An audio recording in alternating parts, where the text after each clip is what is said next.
수많은 민족과 문화가 얽힌 광대한 대륙 유라시아. 이 시리즈는 유라시아 대륙에서 흥하고 쇠했던 고대 제국들의 이야기를 소개한다.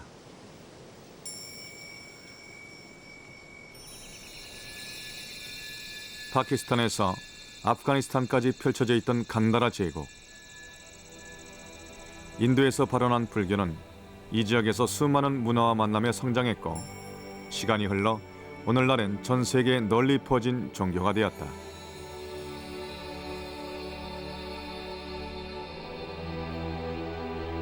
불상들은 불교 신자들의 믿음에 중요한 의지가 되어준다.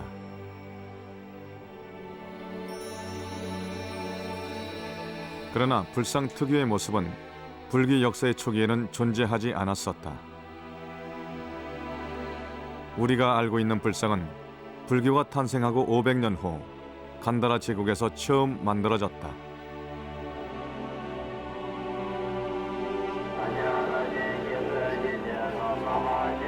불상이 탄생하던 즈음 불교는 받아들이기 쉬운 가르침과 더불어 수많은 사람들의 마음을 사로잡는 종교로 성장해 있었다. 일상 속에서 경전을 외우고 기도를 올리는 불교의 수행 방식도 간다라에서부터 퍼져나간 것이다.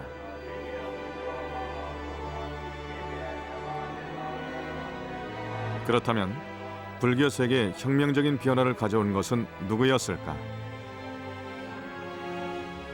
간다라 최대 규모의 불교 사원 유적에서 한 유목민족의 삶이 다시 빛을 보게 된다. 바로 이겁니다. 예, 등신대 크기의 조각이죠. 이 조각과 관련된 비문을 분석해 보면은 이 조각이 쿠샨 왕의 것일 가능성이 아주 높습니다. 쿠샨족은 오래전 중앙아시아를 가로질러 간다라까지의 광활한 제국을 건설했던 기마 유목민족이다.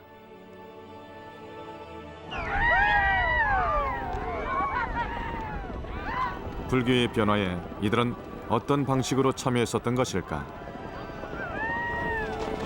인도에서 시작된 불교가 간다라의 수많은 종교들과 어떻게 만나 어떻게 세계적인 종교로 성장했는지를 알아보고자 한다.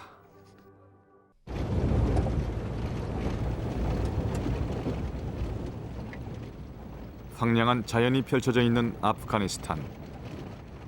하다는 간다라 서쪽 끝에 위치한 도시다. 반세기 가까이 계속된 발굴 작업을 통해 옛날 이곳에 10여 개의 절이 세워져 있었다는 사실이 밝혀졌다. 하다는 이 지역 교권의 중심이었던 것이다.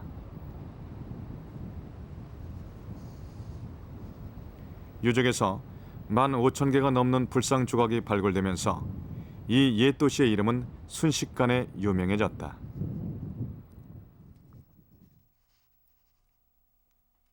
그러나 오늘날 이 불상들은 사진 속에서만 볼 수 있는 존재가 되었다. 아프가니스탄 내전의 혼돈 속에서 대부분이 파괴되고 말았기 때문이다.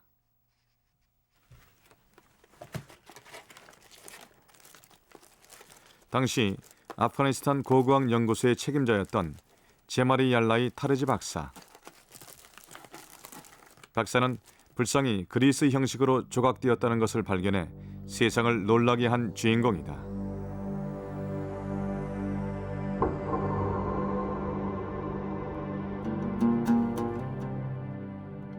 이 조각상은 탐스런 과일을 내미는 그리스 여인의 모습이다.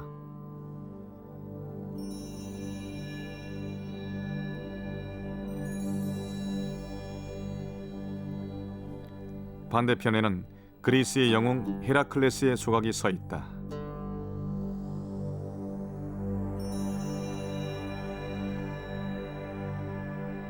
게다가 타르지 박사는 다른 불상 옆에서 또 하나의 남성 조각상을 발견했다. 얼굴의 옆모습과 자세로 봐 이 조각상은 알렉산더 대왕의 것으로 추정되었다.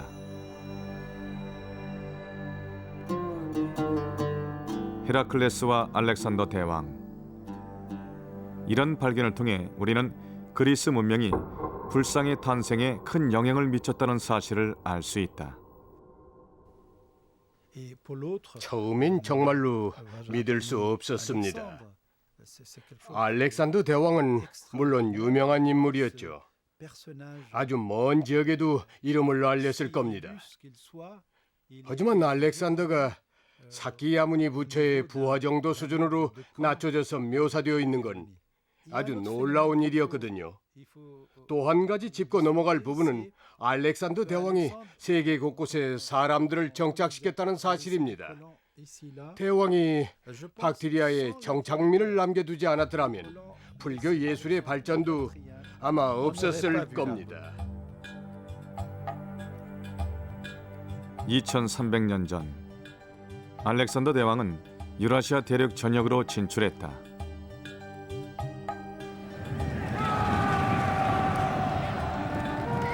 그의 제국은 그리스에서 인도 근처까지 뻗어나갔다.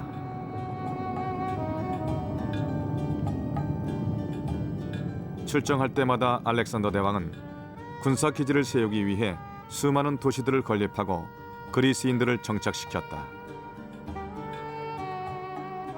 그렇게 남겨진 그리스인들 중 상당수가 간다라 지역에 정착했다.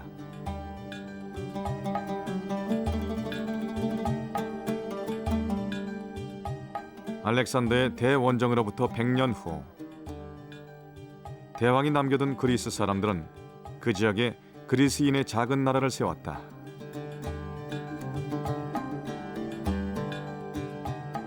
이것은 간다라 동쪽에 있는 시르카프 유적으로 그리스인에 의해 만들어진 계획도시다.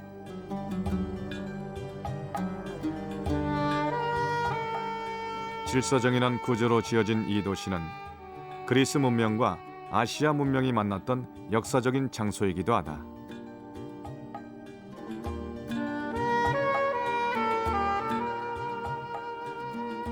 인도에서 기원한 불교는 바로 이 시기에 간다라로 전해져 왔다. 그리고 바로 이곳에서 불교는 그리스와 만났던 것이다.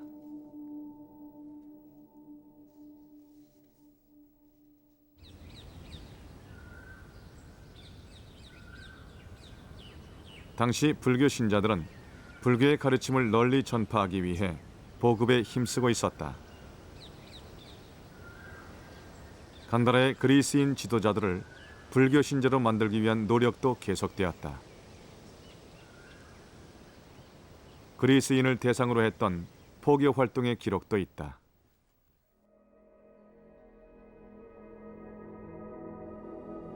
기록에는 그리스인이었던 밀린다 왕과 불교 교단의 승려가 나누었던 대화가 남아있다.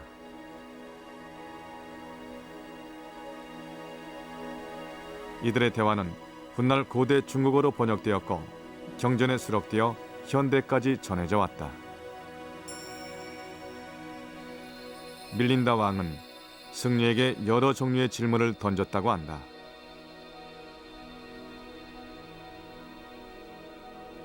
삶의 고통을 불교의 가르침은 어떻게 풀이하고 있을까? 사후 세계에서는 어떤 일이 일어날까? 두 사람이 불교 교리에 관해 나눈 이야기들은 300가지를 넘어선다.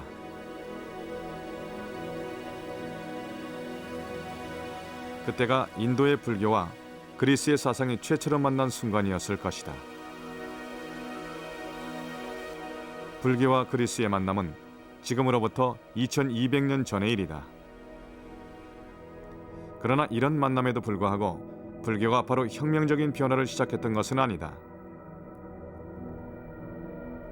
불교는 인도에서와 마찬가지로 수많은 종교 중 하나로 남아있을 뿐이었다.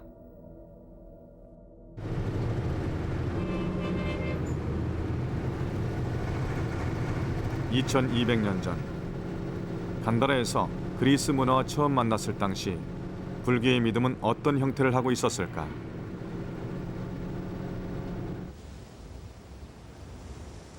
해답은 2002년 아잔타 석굴 사원의 발견과 함께 드러나기 시작했다. 사원은 동서로 너비가 500m나 되는 거대한 바위 속을 천년의 세월 동안 파내 만들어졌다.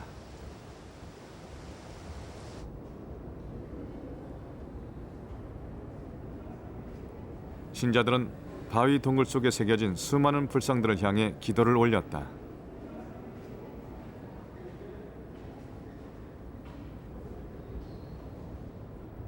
그러나 이런 불상들도 그리스가 불교를 만났던 2200년 전에는 존재하지 않았던 것들이다.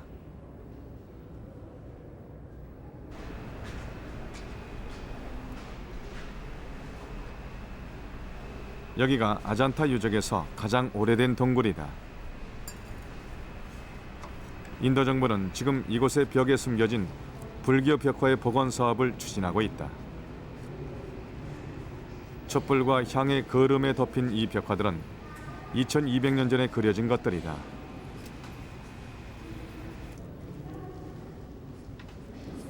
특별한 용제를 사용해 벽 표면을 조금씩 문질러 거름을 닦아낸다.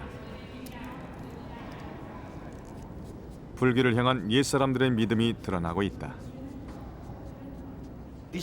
이것이 바로 칼라 차크라입니다. 사람들이 손을 모으고 있는 모습을 볼 수 있죠. 여기도 있고 여기 손을 모으고 있어요. 모두가 손을 모으고 있는 거죠. 부처의 상징인 칼라 차크라에게 경배하고 있는 모습입니다.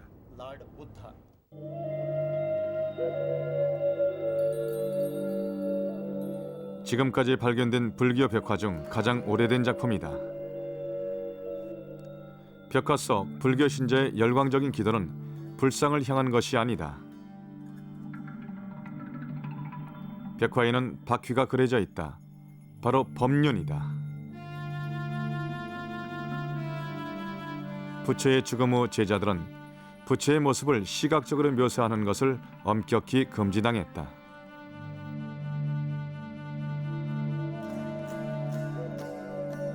(2200년) 전 불교와 그리스 문화가 처음으로 만났을 때까지도 사람들은 이 기율을 지키고 있었다.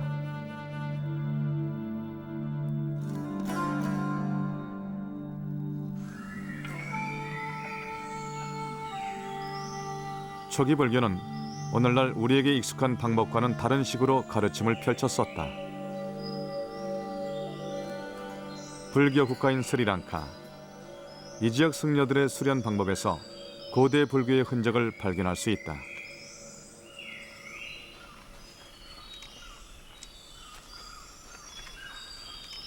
스리랑카에서는 승려가 된 사람들은 가족과 떨어져 평생 동안 고된 금욕 수행을 해야 한다.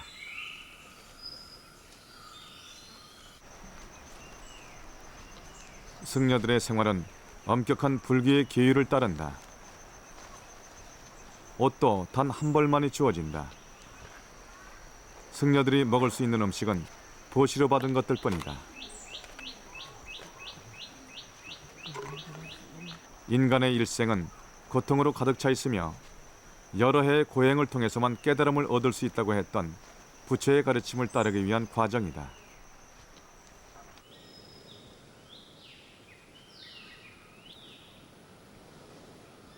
승려들은 마을과 멀리 떨어진 산속에서 살며 많은 시간을 명상으로 보낸다.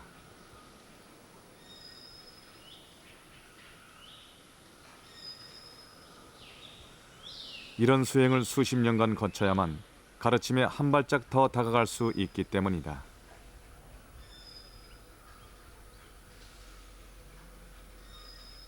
그리스인들은 2200년 전 불교를 만났다. 그들에게 당시의 불교는 숭배할 형상도 없는 채 고행만 요구하는 종교로 보였을 것이다. 불교가 변화를 겪게 되는 것은 수십 년이 더 지난 뒤였다.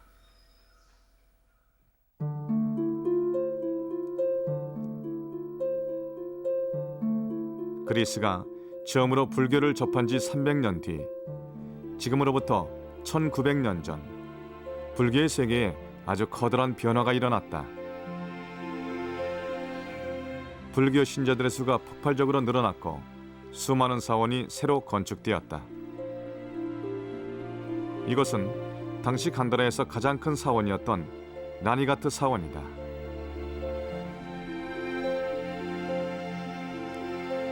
산둥송이를 깎아서 만들어진 사원의 바로 앞에는 높이가 15m에 이르는 불탑이 세워져 있다.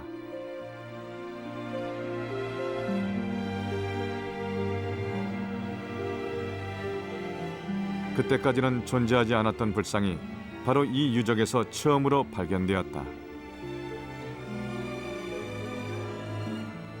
1900년 전 간다라에 등장한 불상의 이미지는 숭배의 대상으로 자리 잡았던 것이다. 하지만 불교의 이런 유례없는 변화가 간다라에서 일어난 이유는 무엇일까? 이 의문을 풀어줄 단서가 얼마 전 나니가트 유적에서 발견되었다. 1.16 and 마스이 박사는 이곳의 발굴 연구팀의 일원이다. 이 발굴 작업에 참여한 일본과 파키스탄의 연합 연구팀은 벌써 20년 가까이 이곳을 탐사 중이다. 학자들은 연구를 통해 이 거대한 사원의 건설에 한 고대 민족이 깊이 관련되어 있음을 밝혀냈다. 바로 이겁니다. はい、 네, 등신대 크기의 조각이죠. 심장 모양 장식이 달려있는 허리띠를 하고 있는 것으로 미루어 이 조각의 주인은 아주 높은 신분의 사람이었을 가능성이 높습니다. 이 조각과 관련된 비문을 분석해 보면은 이 조각이 쿠샨 왕의 것일 가능성이 아주 높습니다. 불교가 유명해지는 데엔 쿠샨족의 영향이 아주 컸을 겁니다. 이곳에서 발굴된 조각들이 그 증거가 되죠. 1900년 전 간다라 제국에서 불교의 변혁에 큰 역할을 맡았던 쿠샨족. 쿠샨족은 과연 어떤 민족이었을까?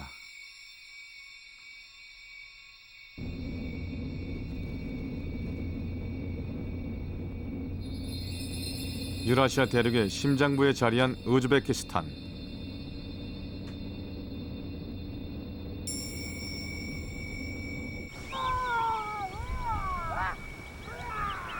쿠샨족은 기마 유목민족으로 중앙아시아를 자유로이 가로지르며 살았다.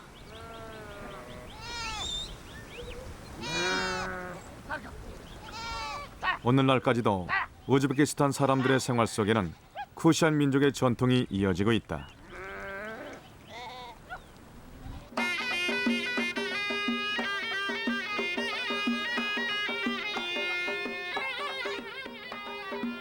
쿠샨족은 오랫동안 이란의 전통 종교 중 하나였던 조라스터교를 믿고 있었다.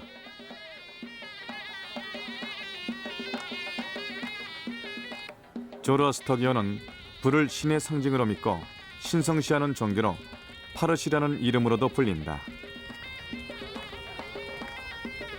결혼식에서 신랑과 신부가 불꽃주의를 도는 의식도 조라스터의 오랜 전통에서 나온 것이다.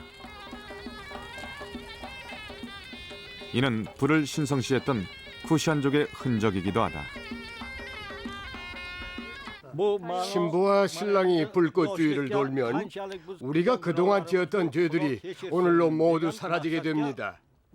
불꽃주의를 도우는 풍습에는 가족으로 새로운 삶을 시작한다는 의미도 있습니다.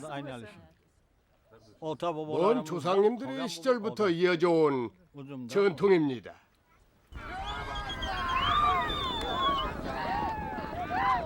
남자들이 양이나 염소를 넣고 서로 다투곤 하던 중앙아시아의 기마 유목민족들 사이에서는 부즈카시라는 놀이가 전해 내려온다.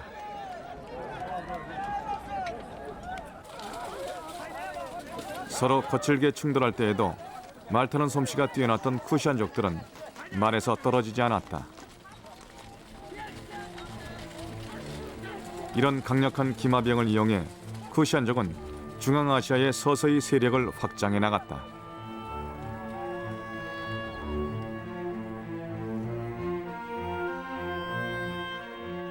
유적에서 발굴된 쿠샨족 기마병의 조각상이다. 쿠샨족은 말을 타고 활을 쏘는 기술을 연마해 병법에도 신기원을 열었다. 1900년 전 쿠시안족은 다른 유목민들을 지배하고 중앙아시아 전체를 정복했다. 그리고 그들은 인도로 진격했다.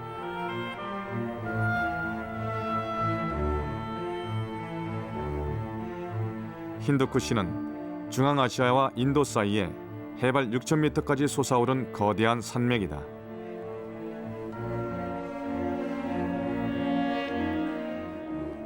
기마병 부대는 험준한 산맥에 용감하게 도전해 힌두쿠시 산맥을 넘었고 당시 산기슭을 지배하는 도시였던 카불을 손에 넣었다. 이어 쿠시안의 군대는 간다라 지역으로 향했다.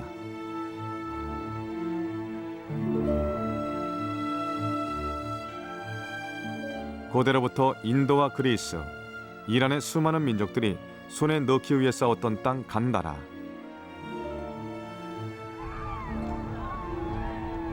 치열한 전투 끝에 쿠시안족은 간다라를 정복하고 지도상의 인도 영토의 북쪽 반을 완전히 점령했다. 그렇게 중앙아시아에서 인도까지 영역을 넓혀가며 쿠시안 제국이 탄생했다. 이 시기에는 서쪽의 로마와 동쪽의 후안 사이에 실크로드를 통한 교역이 활발히 이루어지고 있었다. 쿠시안은 아주 중요한 지역을 차지하고 있었던 셈이다. 이 사람이 바로 쿠시안의 황금기에 군림했던 카니시카 왕이다. 긴 겉옷과 바지를 입고 가죽신을 신은 전형적인 중앙아시아 유목민의 복장이다. 위대한 왕은 본래 인도의 왕에게 주어지는 칭호다. 왕 중의 왕은 페르시아 왕에게 주어졌다. 그리고 신의 아들은 중국의 왕을 부르는 말이다.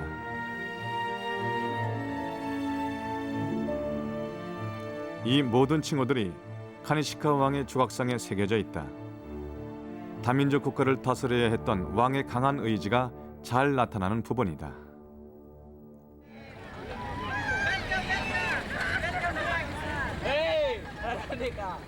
파키스탄의 페샤와르는 간다라의 중심부에 자리한 도시다. 카니시카 왕은 실크로드의 출발점으로 번영했던 이 도시를 제국의 수도로 삼고 통치를 시작했다.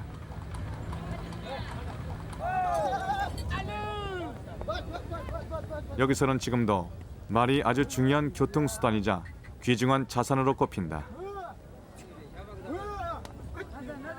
매주 페샤와르에서 열리는 가축시장에서는 아프가니스탄에서까지 국경을 넘어 말을 사러 찾아온다.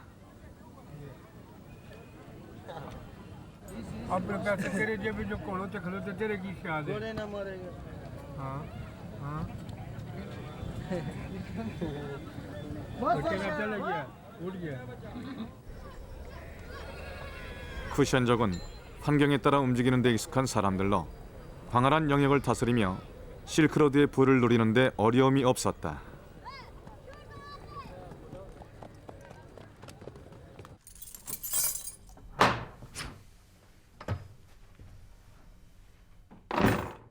이것은 귀중한 유물들이 보관된 파키스탄의 박물관이다. 이곳의 전시실에는 카니시카 왕의 야망이 남아있는 유물들이 많다.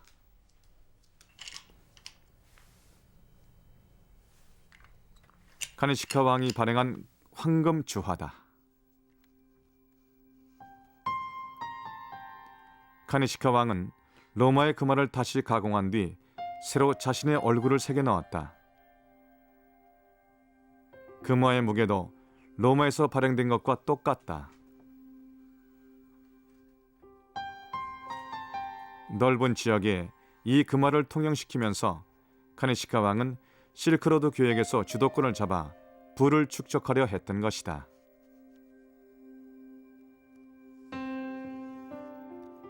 그 결과 쿠시안족은 인도에서 후안으로 통하는 육로의 지배권을 잡았다.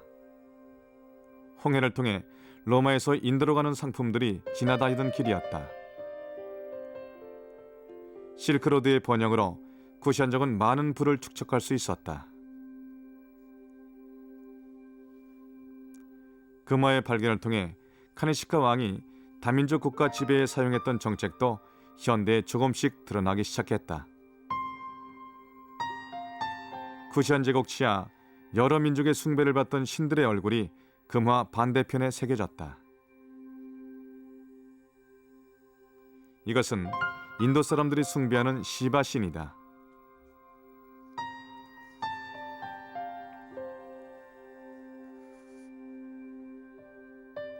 태양신 미트라, 이란 사람들의 수호신이다.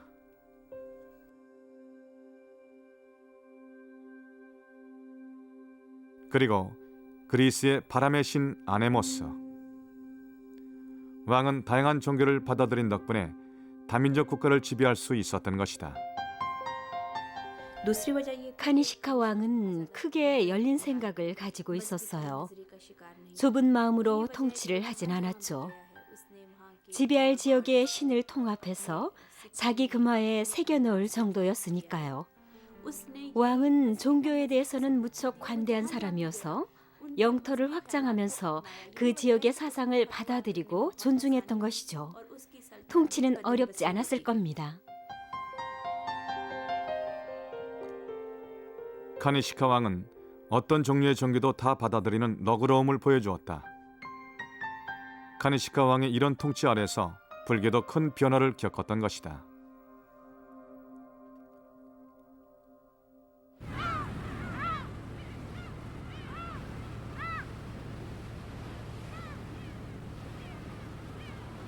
노르웨이의 수도 오슬로. 쿠션 제국 시절에 일어났던 불교의 대변혁에 대한 비밀을 풀기 위한 연구가 진행 중이다.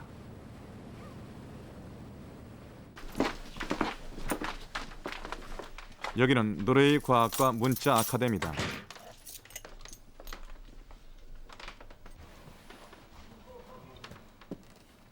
몇 년 전 간다라 서쪽 반미안 동굴에서 발굴된 옛 불교 경전이 이곳에 보관돼 있다.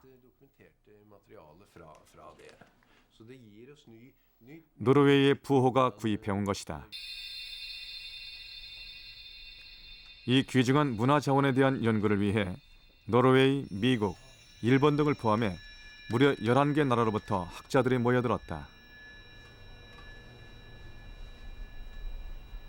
경전들은 부스러지기 쉬워 손으로 만질 수 없는 상태다. 학자들은 컴퓨터 화면 위에서 조각을 맞추고 원문을 해독하며 작업해야 한다.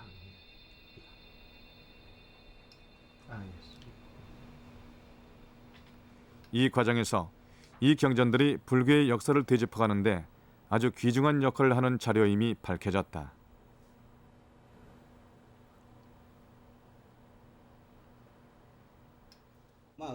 간다라 지역에서는 간다라 부처라고 불리는 불상들이 아주 많이 발굴되었습니다. 하지만 지금까지 발견된 기록에는 당시의 사실이 거의 남아있지 않았어요. 작은 조각들까지 포함해서 1만 점의 유적이 나왔습니다. 대단하죠. 21세기 현대에서 불교가 번성하던 시절에 만들어진 유적들을 바라보고 있다니 말입니다. 해독을 하는 동안 흥미로운 사실이 한 가지 밝혀졌다. 미국의 학자인 리처드 솔로몬 박사는 간다라 지역에서 쓰였던 카르시오트 경전의 해석 전문가다. 솔로몬 박사는 이 경전의 기록에서 눈에 띄는 한 단어를 찾아낸다. 이게 번호가 1에 16. 맞아요. 여기 있군요. 파라미타 쇼라고 적혀 있죠. 파라미타는 완성을 뜻하고 쇼는 숫자 6이라는 뜻입니다.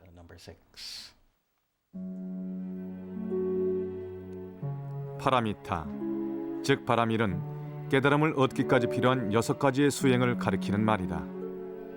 이 가르침에 따르면 꾸준한 보시와 같은 선행을 통해서도 깨달음을 얻을 수 있다고 한다.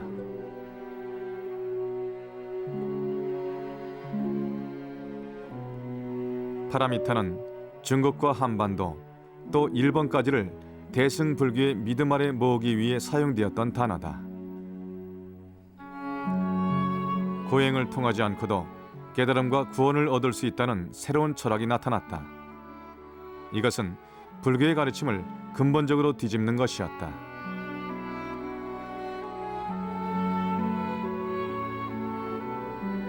그러나 오늘날까지도 대승불교의 탄생지가 정확히 어디인지는 비밀에 쌓여 있다.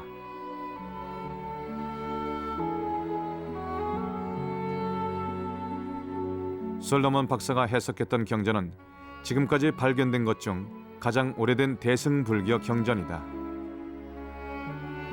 그렇다면 대승불교는 쿠시안 왕 치하의 간다라에서 탄생했을 가능성이 높다.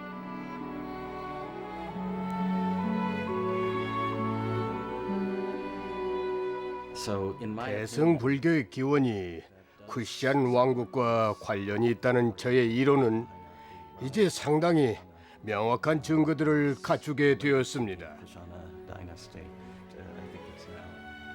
간다라 지역, 특히 북서쪽 지역이 바로 그 배경이었죠. 저는 여기를 불교의 기점이라고 부르고 싶습니다. 마침내 불교가 인도 밖으로 퍼져나가기 시작했던 거죠.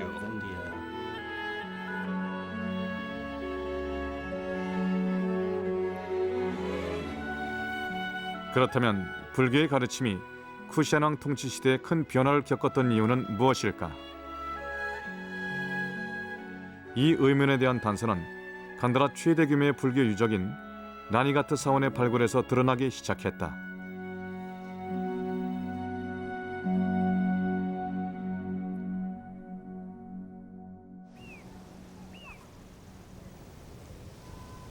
(20년) 가까이 계속된 발굴 결과 이 사원이 아주 독특한 구조를 가지고 있었다는 사실이 밝혀졌던 것이다.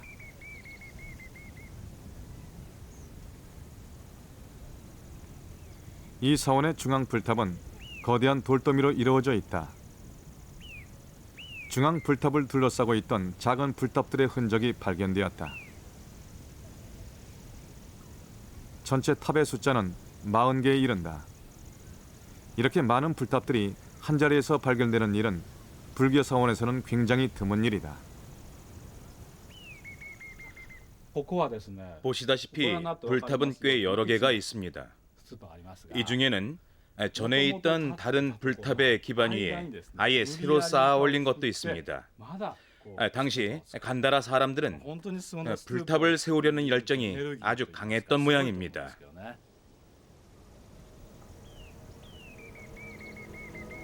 이런 불탑들은 어떻게 세워졌을까? 발굴 현장 조사를 통해 자세한 과정을 추적해 보았다. 처음에는 중앙에 불탑이 하나뿐이었다. 하지만 중앙탑을 중심으로 그 주위에 다양한 크기의 불탑들이 세워지기 시작했다.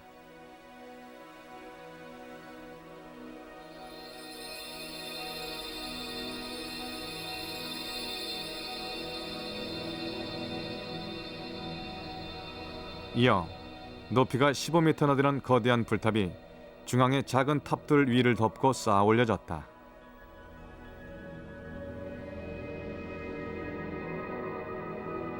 라니가트 사원은 시간이 흐르며 점점 규모를 키워갔던 것이다.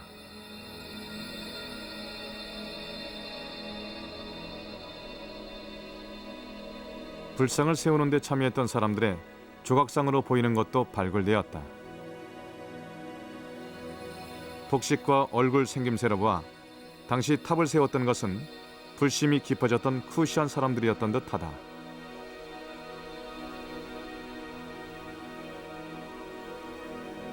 간다라 불교의 개화기 이면에는 실크로드를 누비던 쿠시안 사람들의 존재가 있었다.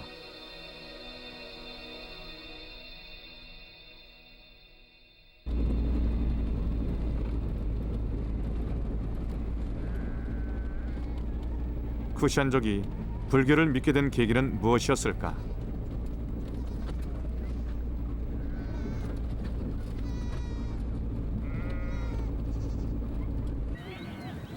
그 비밀의 열쇠는 우즈베키스탄에 묻혀 있었다.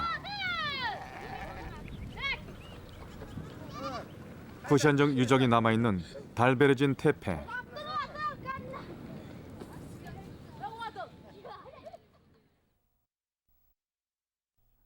(1960년대부터) 이루어진 대대적인 발굴 작업을 통해 쿠샨족의 거주지와 무덤에 묻혀있던 방대한 양의 보물이 모습을 드러냈다.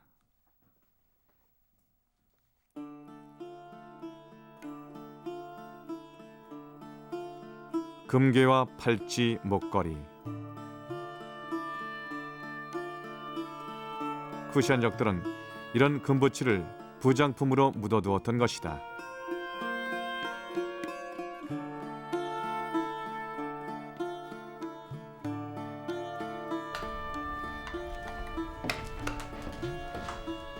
투르그노프 박사는 많은 쿠샨 유적지를 발굴한 경력이 있는 고고학자다.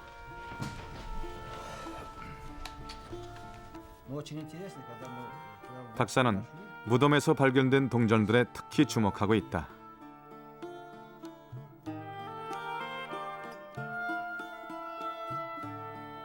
쿠샨족들은 죽은 사람을 매장하기 전 입안에 동전을 넣어주는 것이 관습이었다. 쿠샨족이 삶과 죽음에 대해 가졌던 사상을 설명해주는 관습이다. 쿠샨 사람들은 입안에 동전을 넣어주면은 죽은 사람이 천국에서의 삶을 보장받는다고 믿었습니다. 또한 무덤에 동전이나 보석들과 함께 다른 생활용품들도 같이 묻었죠. 물론 다음 세상에서의 삶을 준비하기 위해서였습니다. 쿠샨족 사람들은 죽음 후 천국에서의 삶을 갈망했다. 그러나 조라스터 교의 교리에 따르면 천국으로 들어갈지의 여부는 죽음 뒤에 만나게 될 신의 판단에 따라 결정된다고 한다.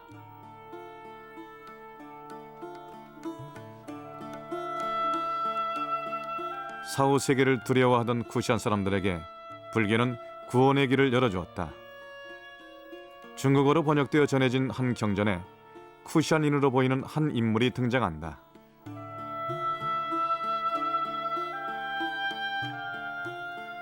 이 사람은 죽음 후의 삶에 재물을 가져가는 것이 무의미함을 깨닫는다.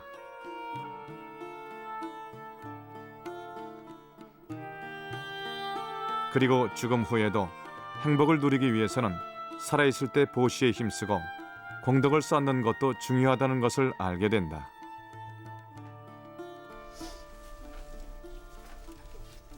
오다니 나카오 박사는 쿠샨 연구 분야에서 유명한 학자다.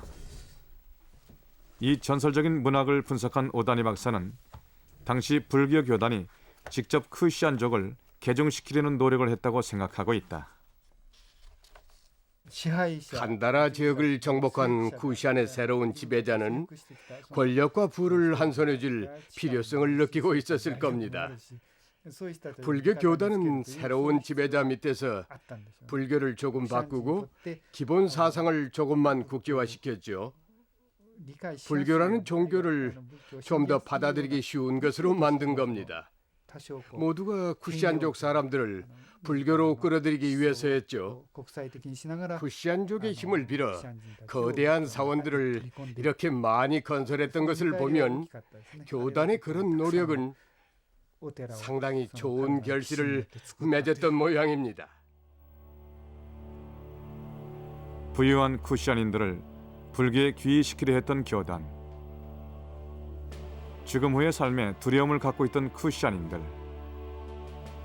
양쪽의 목적이 만나면서 불교의 거대한 성장을 불러왔던 것이다. 라니가트 유적의 불탑 앞에는 구멍이 파인 바위가 여러 개 놓여 있다. 바위의 이런 구멍들은 쿠샨 사람들이 사원에 헌금을 내며 동전을 놓던 자리라고 한다. 지상에서의 부를 이룬 쿠샨 사람들의 근심은 이제 다음 생으로 옮겨가게 되었다. 사람들은 내세에서의 행복을 기원하며 사원에 계속해서 헌금을 바쳤다.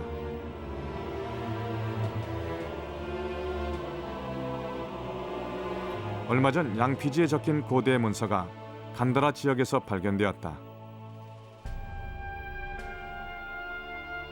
이 문서에는 부모님과 가족 모두가 이번 생과 다음 생에서까지 행복하기를 기원한다는 내용이 적혀 있다.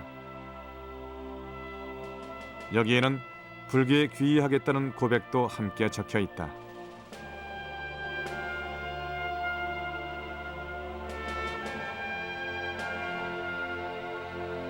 쿠시안 통치 시절의 간다라에서 불교는 순조롭게 번영했다.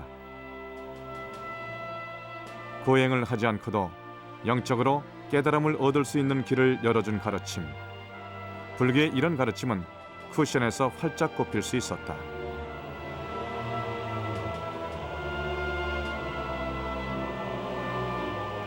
마침내 불교 신앙은 간다라에서 널리 퍼졌고 쿠시안 사람들뿐만 아니라 다양한 민족 속으로 스며들었다.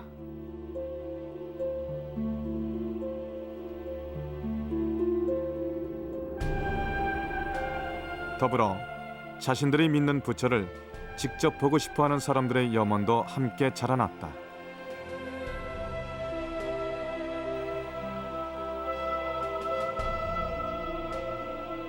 훗날 고대 중국어로 번역된 경전에는 당시 사람들의 염원이 잘 나타나 있다. 부처를 보고 싶다. 부처의 목소리를 듣고 싶다.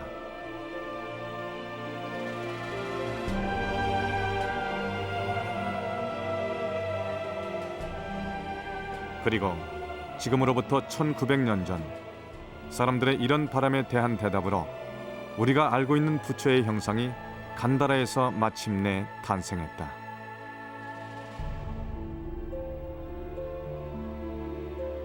부처의 이미지는 곧 간다라 지역을 휩쓸었다.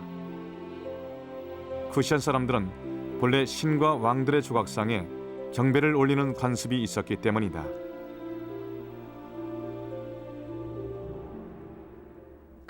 쿠시안 사람들은 물론 그리스 사람들에게도 숭배할 대상이 없는 종교는 낯설었을 겁니다.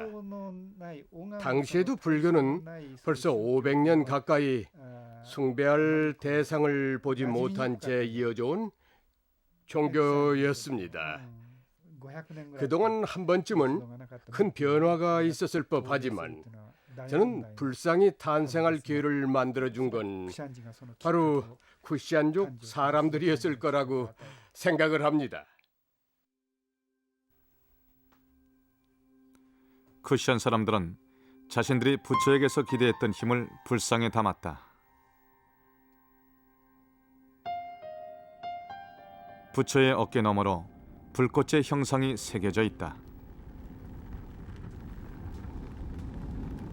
쿠시안 사람들은 본래 불을 신성시하는 조로아스터기어 신자들이었기 때문에 불꽃에 사람들을 지켜주는 특별한 힘이 깃들어 있다고 믿었다.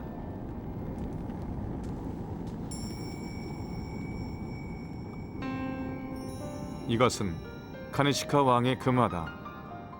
왕의 어깨 너머에도 불꽃이 새겨져 있다. 카네시카 왕이 그의 백성들을 지키는 특별한 힘의 소유자임을 나타낸다.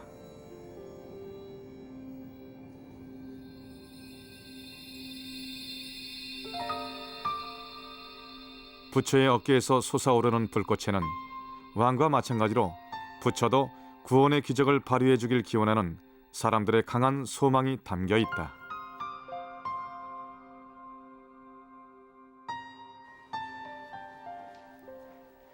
에드워드 르토벨라드 박사는 우즈베키스탄에서 쿠시안 연구 작업에 참가 중이다.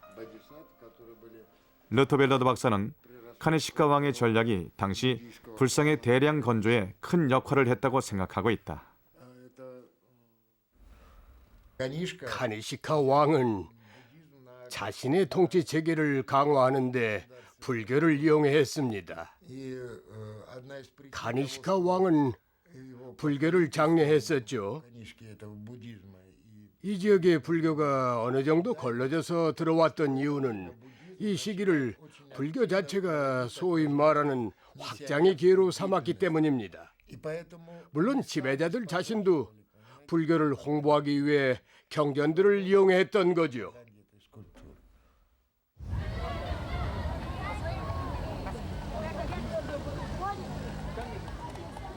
카니시카 왕이 나라의 수도로 삼았던 페샤와르.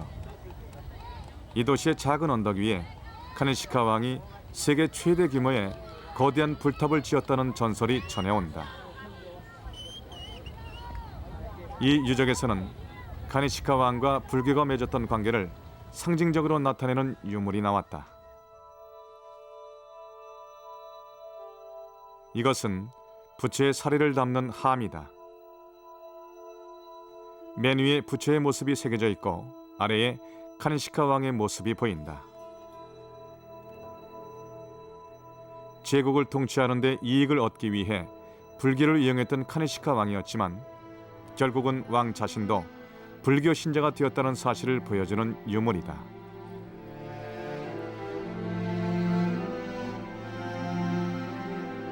지금으로부터 1900년 전 간다라에서 일어났던 불교의 대변혁.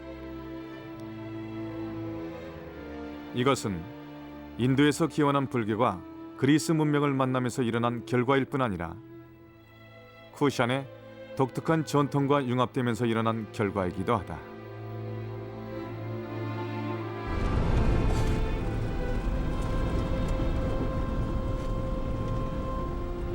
불교는 간다라에서 큰 변화를 일으킨 뒤 유라시아 대륙의 여러 지역으로 퍼져나갔다.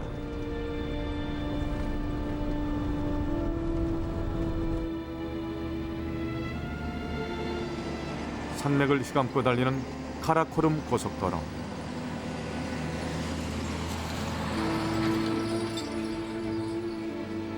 중국으로 통하는 이 길은 한때 실크로드의 상인들이 활발히 오가던 분주한 동서의 교역로였다.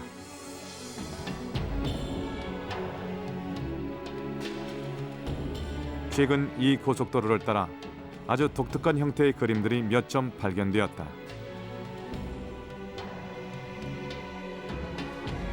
거대한 바위의 표면에 불탑과 불상의 이미지들이 새겨져 있었던 것이다.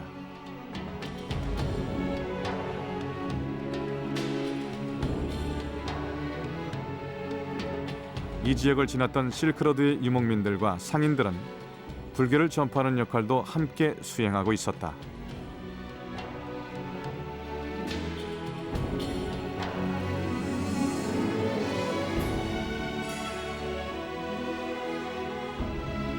불교의 가르침은 동쪽으로 뻗어갔다. 기원전 6세기에는 바다를 건너 마침내 일본에까지 이르렀다.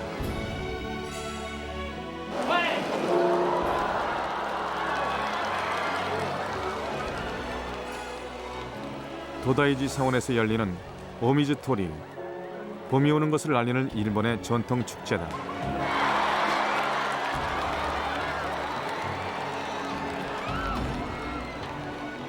성스러운 불꽃이 불순한 것들을 태우고 속세의 욕망을 씻어내준다.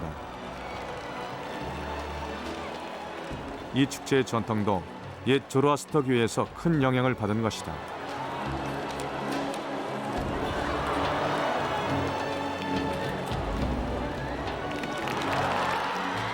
오래전 간다라에서 쿠샨 문화와 만나 세계적인 종교로 날개짓을 했던 불교의 옛 추억은 이 먼 섬나라의 축제에도 깊이 새겨져 있다.